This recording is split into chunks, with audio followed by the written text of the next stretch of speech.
The El Niño climate pattern that is strengthening in the Pacific Ocean is on track to be the largest one in at least 150 years, researchers said during a press briefing. If the monster forecasts they presented pan out, the surge of heat that the El Niño will unleash from the ocean, combined with warming from human-caused climate change, will probably make next year the hottest on record and cue up extreme weather in many parts of the world.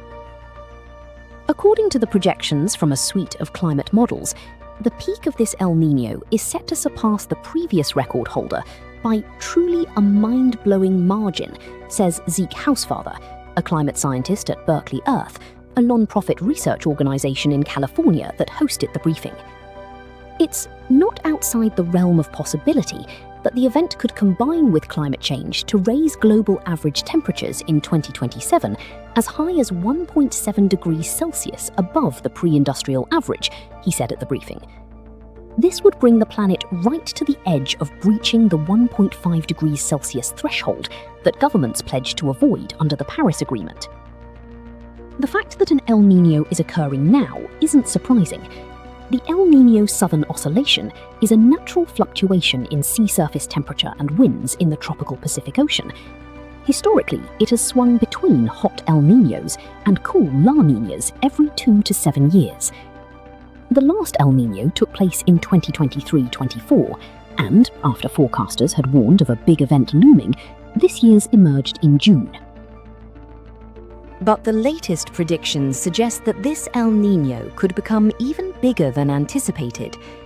According to Justin Mankin, a climate researcher at Dartmouth College in Hanover, New Hampshire, it looks a lot like the ones that scientists had projected being amplified by human-caused climate change later this century. The elevated Pacific sea surface temperatures and wind patterns that are the hallmark of an El Niño have rapidly strengthened since June. In its latest advisory, the US National Oceanic and Atmospheric Administration gave a 4 in 5 chance of a very strong event developing by the end of the year, with near certainty that El Niño conditions will persist until at least April 2027. Right now, we're seeing all the markers of very vigorous atmosphere-ocean coupling across the equatorial Pacific Ocean, which is giving us more confidence we will ultimately see a very strong El Niño that would rank among the strongest El Niños in our historical record, says Michelle Lahiro, a meteorologist at NOAA who leads the agency's prediction team in College Park, Maryland.